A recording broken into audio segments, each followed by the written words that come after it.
The vis looks horrible in here, but we know it's nice. Because it's not, it's the same day. Going back out for in Jan now. Right again. Was going to be the west coast, but the west coast is a bit blowy. Wild west. Yeah, it is very wild. Can be. I haven't even got a dive out there this year. I think we've got a couple. Right. Where we're going, nobody knows. Quite sure where we're going. We're going to have a chat to the skipper. See if the skipper knows where we're going today. To be honest, I haven't got a clue. It's going to be like that really today. Yeah. We'll make it up like we normally do it. Yeah, exactly. What's the tide doing now then? When's high? It's literally 1 hour after high tide. 1 hour after high? Yeah. Okay. So we've still got 2 hours before we get slack in the middle. Yeah. So it's going to be a drift whatever we do. Yeah, it might be able to tuck in behind the back of the castle, maybe. We'll see. Where do you want to go? Maybe tuck in behind the back of the castle. Yeah, you can do. We'll see. We'll have a look. We're going to have a mosey somewhere. Yeah, why not? Sun shining. We're on the sheltered side of the island. Shame about the west coast. Yeah, but it blows out there, eh? Yeah. Just got to grab it when you can. Exactly. Plenty of boats down the harbour today. Yeah, there's plenty of dive boats out. We got donkey divers here. Oh yeah. We had Mike out there. Matt Eco's just come in from a dive. Big dolphins. The blue dolphins. Kev, yeah, we just seen Kev putting our boonie back on the mooring. Everyone's out diving. I don't know where they're going. Look like they mean business. Yeah.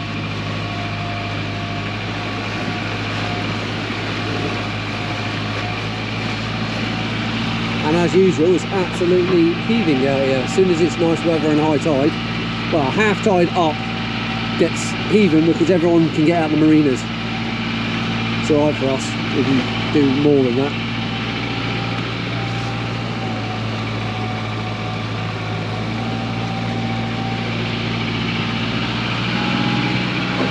You want to dive with me?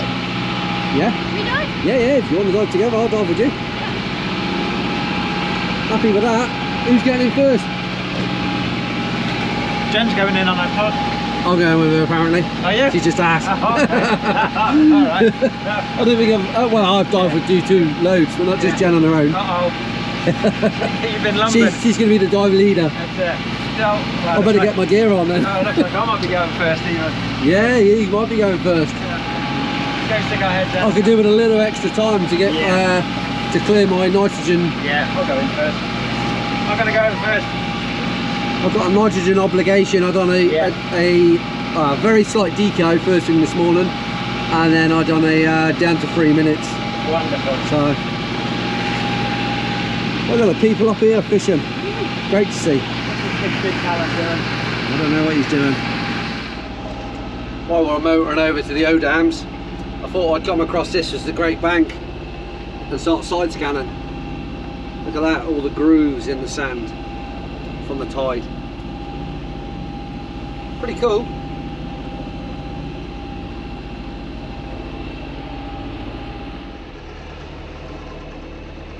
That scour was mental. Yeah. It will drop to 50 metres in a minute.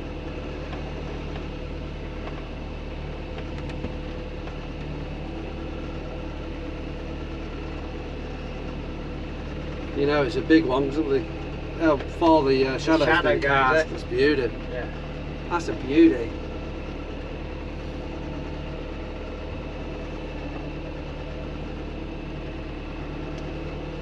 Try and keep it in a straight line if I can.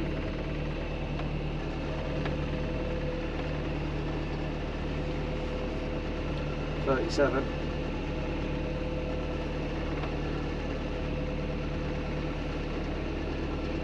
It's just so weird how that Sunday just sort of drops. Yep. Why? That's the stuff.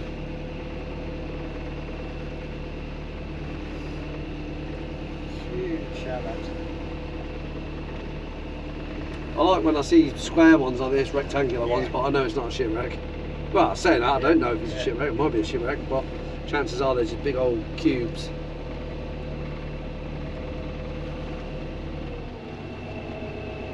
That is a reef and a half. Yeah. All stations, all stations, all stations. This is Guernsey Coast Guard, Guernsey Coast Guard, Guernsey Coast Guard. The latest maritime safety information broadcast for the Guernsey area, listen on VHF channel 20, channel 20, Guernsey Coast Guard South.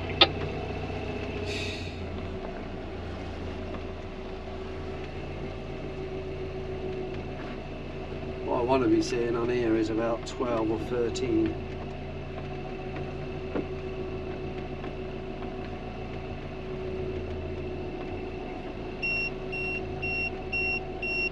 Stop navigating, we're there, I know we're there.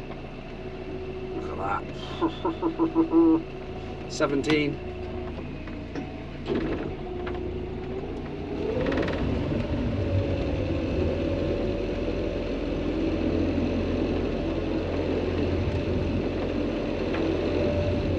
Go there! Hey? Go there! Yeah.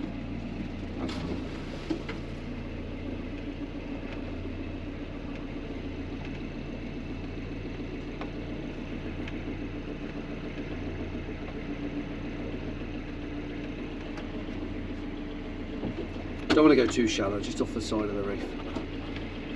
Beautiful. Check the tide on that and then we'll go for it. Me and Jen in first. Yeah, at least we know it's in there. Look, there's our rope. That's brilliant. Good bit of kit that. Yeah.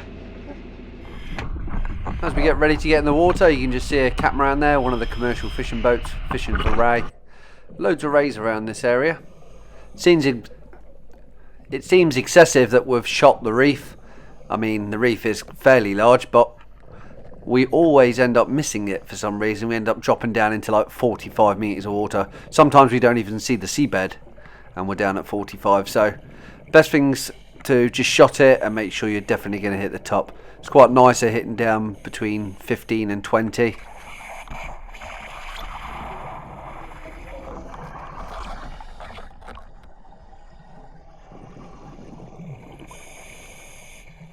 That's good, we've hit exactly where we wanted to.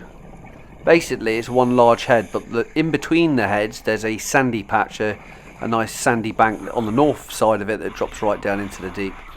One day I will swim all the way down to the bottom of there. I think it's going to be round about 40-45 and it probably drops off a little bit deeper to the scour, around about 50 metres. But that's perfect, that is. That's exactly where we wanted it. Here's the sandy bit. There's already wrasse down there. The wrasse tend to sleep on this. Not quite sure why. Jen's just going to probably fold up the anchor and just make sure it's all good. We're going to leave the anchor for now because Phil wants to come down on the second dive. You can see lovely loads of glimmering and glittering of the sand eels. Only 23 metres here. And so loads of wrasse. Some just asleep on the reef. Don't even seem bothered that we're here.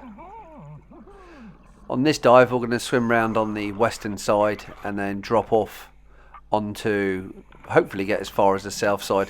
Basically this year I've set myself a little bit of a task to dive Audames and try and find out what's the best part. Is there any bits that are better than others? So we're going to just swim towards the west. We're still on the north corner to be honest, so I'm going to swim down the west hand side. See what we can find. There's normally large congers here. There's like a kind of slopey rock part, and fingers crossed we see a load of crays. At the moment this looks like we're at the bottom, but this sand drops away pretty quickly into the deep.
I've already done a couple of deep dives this morning on Sylvia, so now I'm trying to stay around about the 30 metre mark. I might creep down to 35, but yeah, don't want to be doing too many of the deep ones in one day for obvious reasons. But this rock here is like a cathedral. It just rises up out of nowhere. I'll probably stay somewhere around the top and let Jen go a little bit deeper, or I just kind of hold myself back a little bit. On this part of it, which is the west part of it, there's loads of very deep gullies that kind of separated in between two reefs.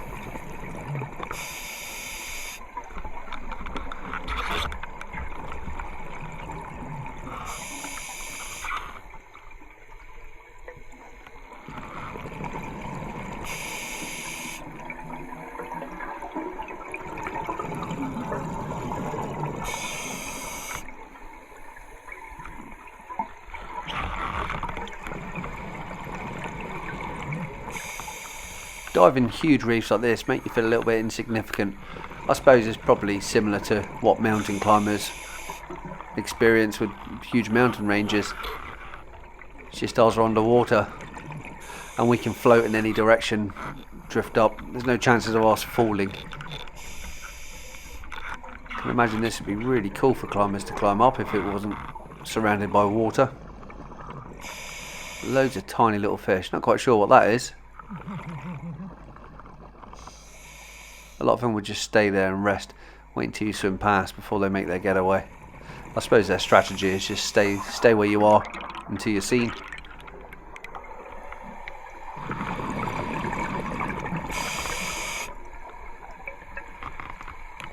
One thing I've noticed on this side of the reef, it is pretty much perfectly vertical. It's okay if you want to do a wall dive.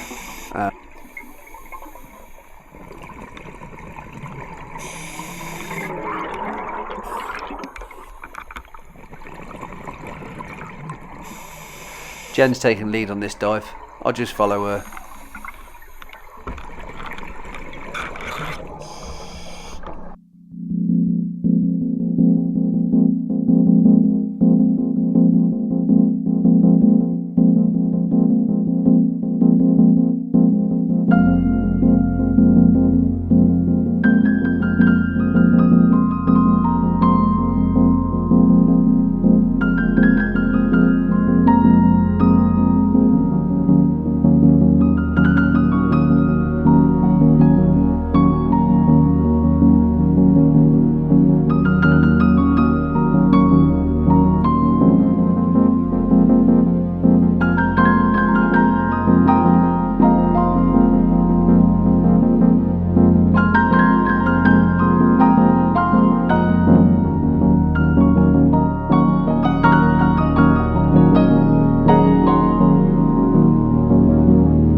Jen's just explaining to me, we're swimming into the tide. It's hard to explain what it feels like when you're swimming into the tide. You can imagine just walking into something with loads of wind, but of a strength that it kind of pushes you backwards almost. Every single thing on your body, including your regulator, your mask, everything's trying to pull you backwards.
Straightforward solution to that is don't swim into the tide. Swim across the tide or with the tide.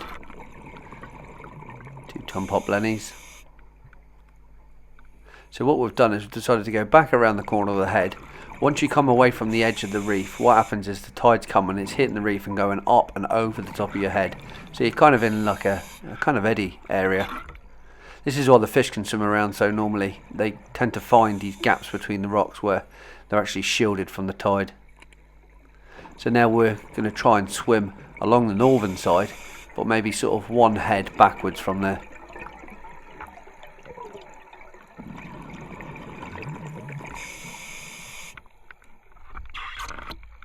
As you can imagine, a place like this, a location like this, is going to have loads and loads of rockfish on.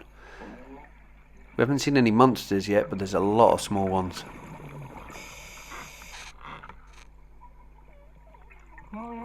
Jen just found a tiny little starfish. I think it looks like a bloody Henry.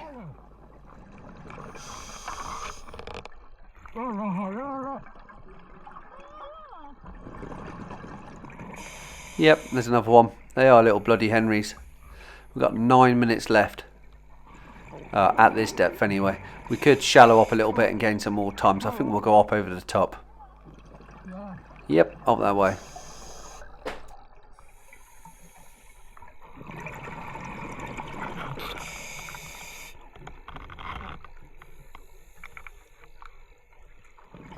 Loads of purple jewel anemones, really nice colours. It's actually quite easy to swim up this because we've got a tide up our backside lifting us up.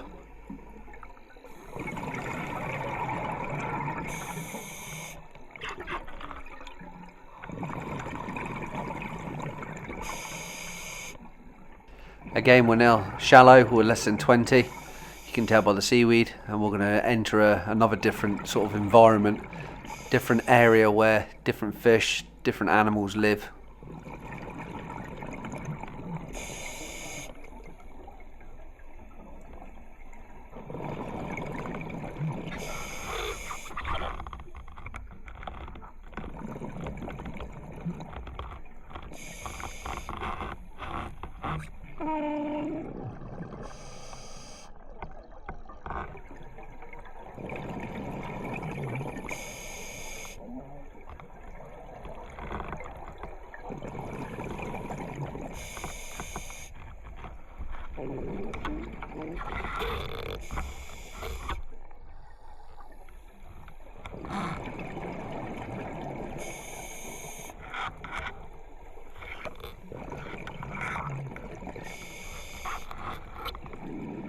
It's a nice sea urchin.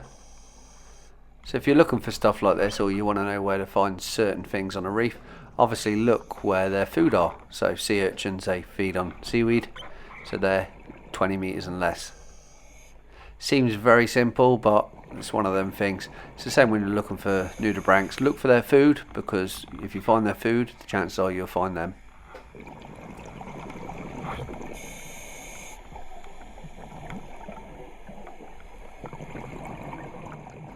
It's hardly a kelp forest. We don't really get kelp forests in Guernsey.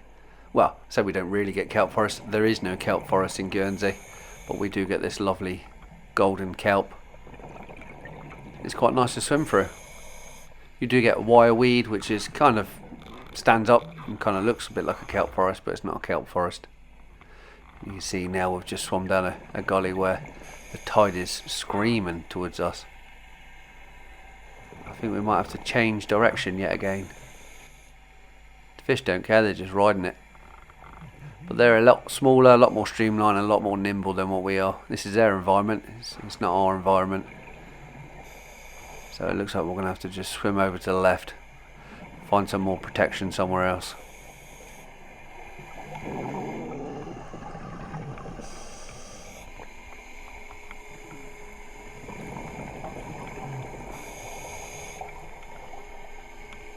We're starting to run short on time now, so got to think about sending our delayed SMB up, because the chances of us finding the anchor or the shot line we put down is very, very slim.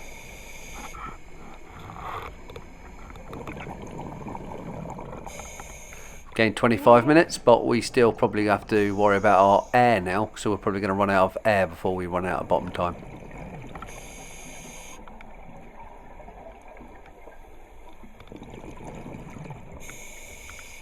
One thing I am thinking about is Phil wants to get in next, and I don't want to leave it much longer because I'm not sure if the tide's turned yet. I don't think it has. It's been kind of consistent the whole time, but I'm worried that if we're going to get Phil in, we're going to have to go up pretty soon. We'll just drop probably 3 meters. I'll check again. Oh, we lost 10 minutes off of our no decompression limit, but we still got 130 bar.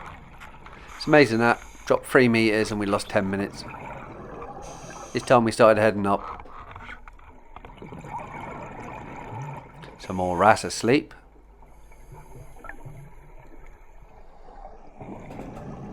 You never guess what? We've actually came back to the shot line. We've found it again. But it's too late now, so I've sent up my delayed SMB. So instead of me getting tangled up in it, we'll just head up from here. Hope you enjoyed that dive. We will be back to this reef again and try and map it out inside my head one last time. But next time we're going to go north and then around the east end side of it. See if it's any better. Thanks a lot, and I'll catch you on the next tide.